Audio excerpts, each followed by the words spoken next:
Bismillahirrahmanirrahim. Assalamu alaikum students. Hopefully you all are fine and doing good. So students, chapter 2 structure of atoms की आज हम revision करेंगे.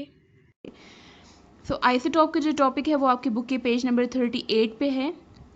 Isotopes की definition है कि atoms of an element.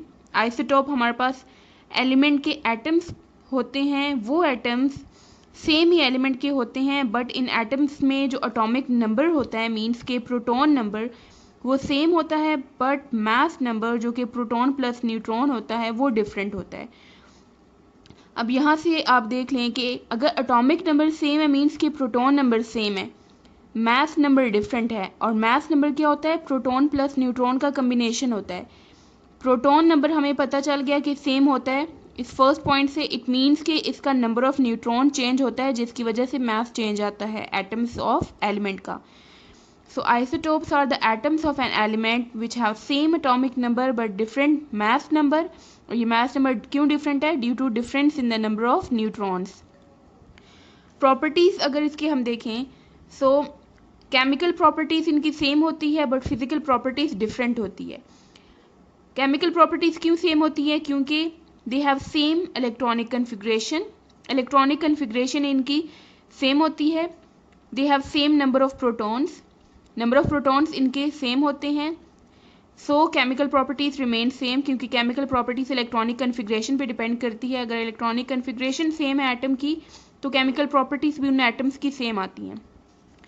Physical properties different इसलिए होती हैं क्योंकि फिजिकल प्रॉपर्टीज डिपेंड करती है मास नंबर पे और मास नंबर इनका डिफरेंट होता है तो इसलिए इनकी फिजिकल प्रॉपर्टीज भी डिफरेंट होती हैं और नंबर ऑफ न्यूट्रॉन्स भी डिफरेंट होते हैं आइसोटॉप्स के.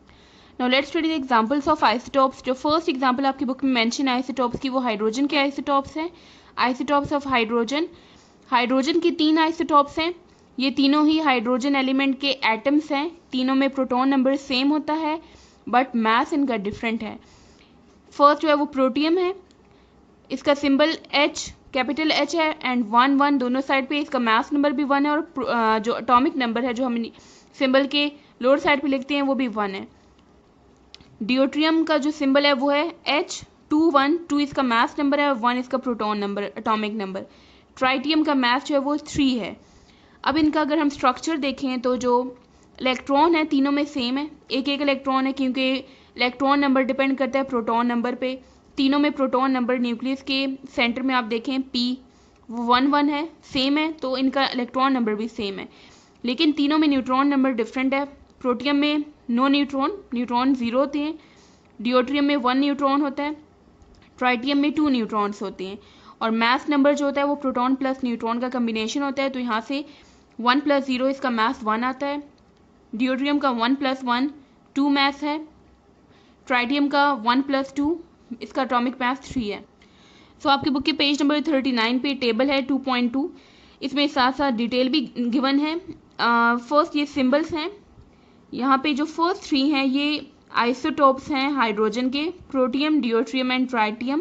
एटॉमिक नंबर जो कि इसका प्रोटॉन नंबर होता है वो सेम है तीनों में 1 1. मास नंबर डिफरेंट है. प्रोटियम में 1, ड्यूट्रियम का 2 और ट्राइटियम का 3.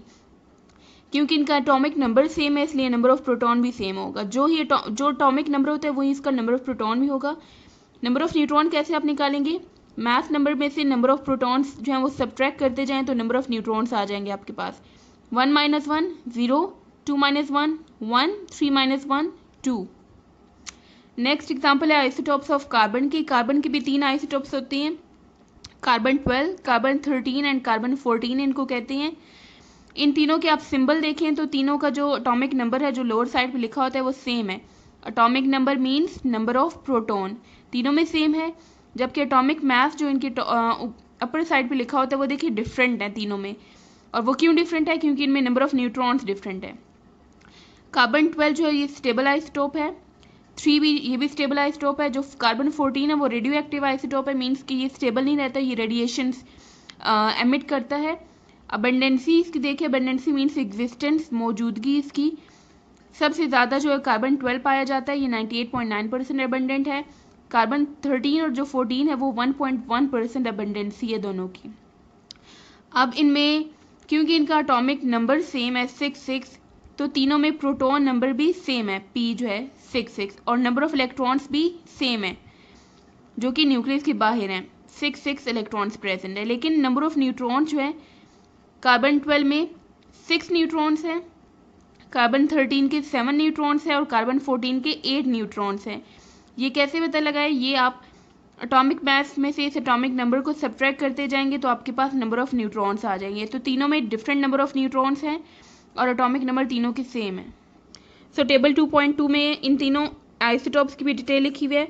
कार्बन 12, कार्बन 13 एंड कार्बन 14 में एटॉमिक नंबर तीनों का सेम है 6, मास नंबर जो है वो 12, 13, 14 है इनका। नंबर ऑफ प्रोटॉन सेम है तीनों में 6 जो कि एटॉमिक नंबर ही होता है, और नंबर ऑफ न्यूट्रॉन्स तीनों के डिफरेंट हैं 6, 7, 8 जो कि आपने मास में से प्रोटॉन नंबर सब्ट्रैक्ट करते जाएंगे तो ये आ जाएंगे आपके पास। नेक्स्ट आइसोटॉप्स ऑफ क्लोरीन है। क्लोरीन के 2 आइसोटॉप्स होते हैं, क्लोरीन 35 और क्लोरीन 37। एटॉमिक मास इसका 35 है जो कि ऊपर वाली साइड पे लिखा होता है, और लोअर साइड पे जो है इसका एटॉमिक नंबर है 17। एटॉमिक नंबर जो है वही इसका प्रोटॉन नंबर भी है। न्यूट्रॉन नंबर इसका 18 है। 35 में 17 आप माइनस करेंगे तो 18 इसका न्यूट्रॉन आ गया। इसी तरह से क्लोरीन का मास जो है वो 37 है, एटॉमिक नंबर इसका सेम है, मीन्स प्रोटॉन नंबर। तो दोनों में आप देखें एटॉमिक नंबर और प्रोटॉन नंबर सेम है। मास डिफरेंट है, और मास इसलिए डिफरेंट है क्योंकि दोनों में न्यूट्रॉन नंबर डिफरेंट है। इसमें 18 न्यूट्रॉन्स है और इसमें 20 न्यूट्रॉन्स हैं। सो इनकी भी डिटेल 2.2 टेबल नंबर 2.2 पे है। क्लोरीन 35 एंड 37 दोनों का एटॉमिक नंबर सेम है, इसलिए इनका नंबर ऑफ प्रोटॉन भी सेम है। मास दोनों का डिफरेंट है और न्यूट्रॉन नंबर भी डिफरेंट है।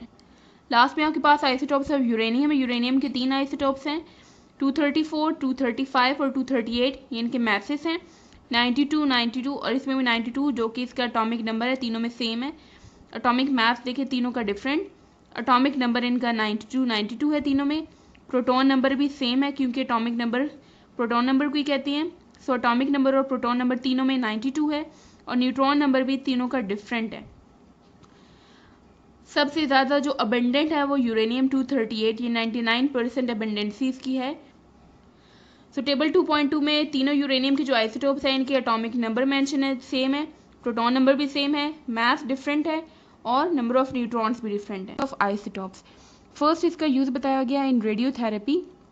थेरेपी कहते हैं हम ट्रीटमेंट को। Radiotherapy means treatment with the help of radiation. जैसे कि कैंसर के केस में जो ट्रीटमेंट की जाती है उसमें रेडियोथेरेपी भी ट्रीटमेंट की जाती है, उसमें रेडिएशंस यूज़ की जाती हैं, डिफरेंट आइसोटॉप्स का इस्तेमाल किया जाता है, वो आइसोटॉप्स जिनमें से रेडिएशंस एमिट होती हैं, और ऐसे आइसोटॉप्स को रेडियो एक्टिव आइसोटॉप्स कहा जाता है जिनमें से रेडिएशंस एमिट होती हैं। For example P32, P phosphorus का सिंबल है और 32 इस आइसोटॉप का एटॉमिक मास है जिसे P32 कहते हैं। SR एलिमेंट है, स्ट्रोंशियम उसका ये सिंबल है और 90 का एटॉमिक मास है। P32 और स्ट्रोंशियम 90 ये जो दोनों आइसोटॉप्स हैं ये स्किन कैंसर की ट्रीटमेंट में इस्तेमाल किए जाते हैं, और इनसे जो रेडिएशंस एमिट होती हैं उनको बीटा रेडिएशंस कहा जाता है, और ये लेस पेनिट्रेटिंग होती है। पेनिट्रेटिंग मीन्स कि कोई भी चीज़ जो किसी चीज़ में से पास कर जाती है, क्योंकि इनमें से जो रेडिएशंस एमिट होती हैं बीटा रेडिएशंस ये हमारी बॉडी के बिल्कुल अंदर तक नहीं जाती, सो लेस पेनिट्रेटिंग होती हैं, इसलिए स्किन कैंसर की ट्रीटमेंट में इसका इस्तेमाल किया जाता है। जबकि cobalt 60, capital C and small O ये कोबाल्ट का सिंबल है, 60 इसका मास है। कोबाल्ट 60 कैंसर ट्रीटमेंट में इस्तेमाल किया जाता है, और इससे जो रेडिएशन एमिट होती हैं वो स्ट्रॉन्ग होती हैं, स्ट्रॉन्गली पेनिट्रेटिंग रेडिएशंस होती हैं जो कि विद इन द बॉडी भी इफेक्टिव होती हैं। सो ये भी कैंसर ट्रीटमेंट में इस्तेमाल किए जाते हैं। नेक्स्ट इम्पॉर्टेंस है आइसोटॉप्स की in as a tracers for diagnosis and medicine. Diagnosis, जब किसी भी डिजीज़ को डिटेक्ट करना बॉडी के अंदर, उसको डायग्नोसिस कहते हैं। Radio active isotopes are used as tracers in medicine. इसको ट्रेसर्स के तौर पर इस्तेमाल किया जाता है। ट्रेसर्स मीन्स कि कोई भी चीज़ बॉडी के अंदर ट्रेस करनी हो तो उसके लिए इसको इस्तेमाल किया जाता है। And to diagnose the presence of tumour, या फिर बॉडी में कहीं पे भी किसी बॉडी के पार्ट में कोई ट्यूमर है उसको भी डायग्नोज किया जाता है, डिटेक्ट किया जाता है by using radio active isotopes. For example iodine 131, iodine का आइसोटॉप है ये 131 उसका मास है। इसको यूज़ करते हैं to diagnose the goitre in the thyroid gland. Neck region में थायराइड ग्लैंड्स प्रेजेंट होते हैं, उसमें गोइटर फॉर्मेशन हो तो उसको डिटेक्ट करने के लिए, डायग्नोज करने के लिए आयोडीन 131 रेडियो एक्टिव आइसोटॉप है, ये यूज़ किया जाता है। इसके अलावा टेक्नीशियम, ये रेडियो एक्टिव आइसोटॉप यूज़ किया जाता है to monitor the bone growth, bone की ग्रोथ को चेक करने के लिए कि प्रॉपर बोन ग्रोथ हो रही है कि नहीं, इसके लिए इसको इस्तेमाल किया जाता है। Then in the field of archaeology, archaeological and geological uses भी हैं रेडियो एक्टिव आइसोटॉप्स की। फॉर एग्जांपल ज़मीन के अंदर से कोई फोसिल अगर हमें मिल गया है तो उसकी एज हमने फाइंड आउट करनी है। फोसिल्स कहते हैं डेड प्लांट्स, डेड एनिमल्स या कोई स्टोन्स या कोई भी ऐसी चीज़ जो कि हज़ारों साल पुरानी होती है और अर्थ क्रस्ट के अंदर बरिड होती है, तो उसकी एज अगर हमने आइडेंटिफाई करनी है तो उसके लिए भी रेडियो एक्टिव आइसोटॉप्स का इस्तेमाल किया जाता है। एक टर्म इस्तेमाल की जाती है रेडियो एक्टिव आइसोटॉप डेटिंग। इसका मतलब है age determination of very old object on the basis of half life of radio active isotope. Radio active isotope वो आइसोटॉप्स होते हैं जिनमें से रेडिएशन एमिट होती है और इनकी हाफ लाइफ होती है।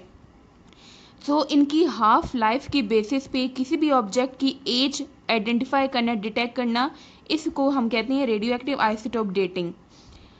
सो इस ऑब्जेक्ट की एज कैसे डिटरमाइन करेंगे रेडियो एक्टिव आइसोटॉप के थ्रू? कोई भी ऑब्जेक्ट जिसमें कोई स्पेसिफिक रेडियो एक्टिव आइसोटॉप अगर प्रेजेंट है तो उस ऑब्जेक्ट में देखा जाता है कि वो रेडियो एक्टिव आइसोटॉप कितने अमाउंट में प्रेजेंट है, तो उसके अकॉर्डिंगली फिर उसकी हाफ लाइफ को यूज़ करके उस ऑब्जेक्ट की एज आइडेंटिफाई की जाती है। अब हाफ लाइफ किसे कहते हैं? फॉर एग्जाम्पल हमारे पास एक आइसोटोप है, सपोज कर लें ए आइसोटोप है और इसकी हाफ लाइफ हम खुद से सपोज कर लेते हैं 100 ईयर्स है। फॉर एग्जाम्पल हाफ लाइफ इसकी 100 ईयर्स है। हर एक रेडियो एक्टिव आइसोटोप की अपनी अपनी स्पेसिफिक हाफ लाइफ्स होती हैं।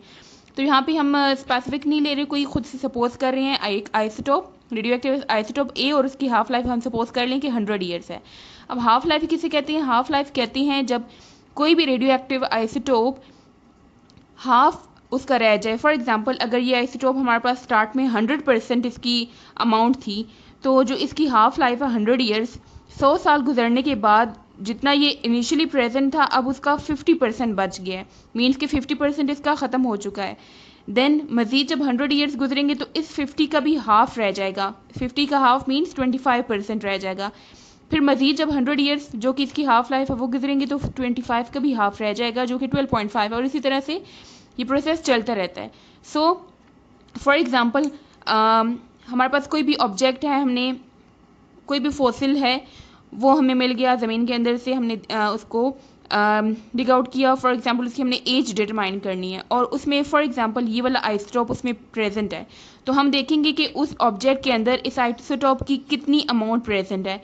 अगर फॉर एग्जांपल 12.5% अमाउंट इसमें प्रेजेंट है इस आइसोटोप की, तो इसका मतलब ये है कि 12.5% होते हुए उसको 3 हाफ लाइफ उसकी गुजर चुकी हैं, तब जाके उसका 12.5% बच गया है। फिर हम इन हाफ लाइफ को ऐड कर लेंगे तो ये हो जाएगा 300 ईयर्स। तो इसका मतलब ये है कि जो भी वो ऑब्जेक्ट था वो 300 ईयर्स ओल्ड ऑब्जेक्ट है। इसी तरह से कार्बन 14 जो आइसोटोप है कार्बन का, उसको भी यूज़ किया जाता है to identify the age of carbon containing object, और इसको हम कहते हैं रेडियो कार्बन डेटिंग या कार्बन डेटिंग का नाम इसको दिया जाता है।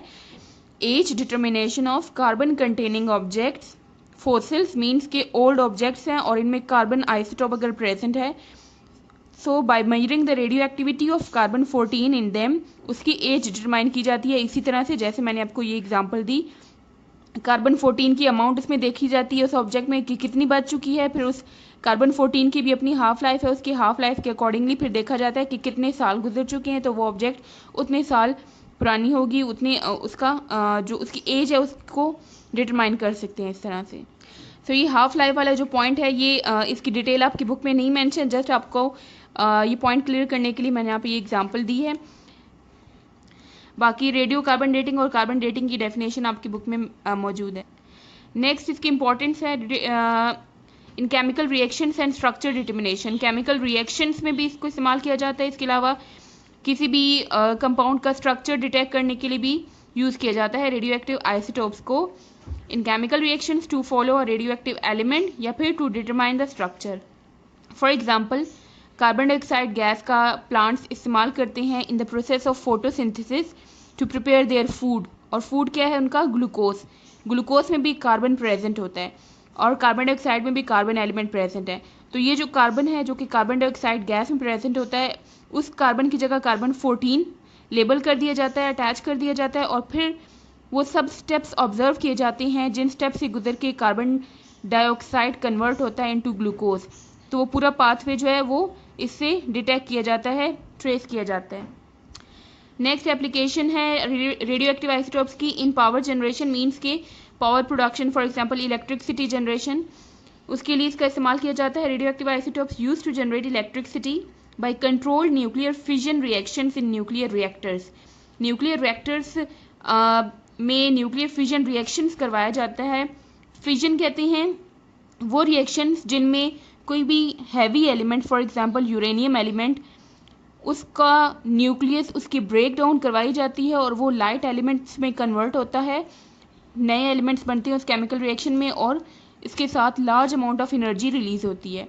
सो इन रिएक्शंस को न्यूक्लियर फिजन रिएक्शंस कहते हैं, जिसमें हैवी एलिमेंट का न्यूक्लियस ब्रेक होता है और उसमें लाइट एलिमेंट्स प्रोड्यूस होते हैं और साथ में large amount of energy produce होती है। और ये रिएक्शंस न्यूक्लियर रिएक्टर्स में करवाई जाती हैं और इसमें जो एनर्जी रिलीज होती है उस एनर्जी को यूज़ करके देन पावर जनरेट की जाती है। For example use of uranium 235 uranium isotope है ये, इसका मास 235 है। इस पे न्यूट्रॉन्स को बम्बार्ड किया जाता है इस पे और इसके न्यूक्लियस जो उसकी ब्रेक डाउन होती है और इससे हमारे पास दो किस्म के एलिमेंट्स प्रोड्यूस होते हैं, बेरियम एंड क्रिप्टॉन। 139 बेरियम का मास है और 56 इसका एटॉमिक नंबर है और क्रिप्टॉन का मास 94 और 36 इसका एटॉमिक नंबर है। साथ में 3 न्यूट्रॉन्स भी प्रोड्यूस होते हैं और large amount of energy release होती है। इस एनर्जी को देन यूज़ किया जाता है इन इलेक्ट्रिसिटी जनरेशन।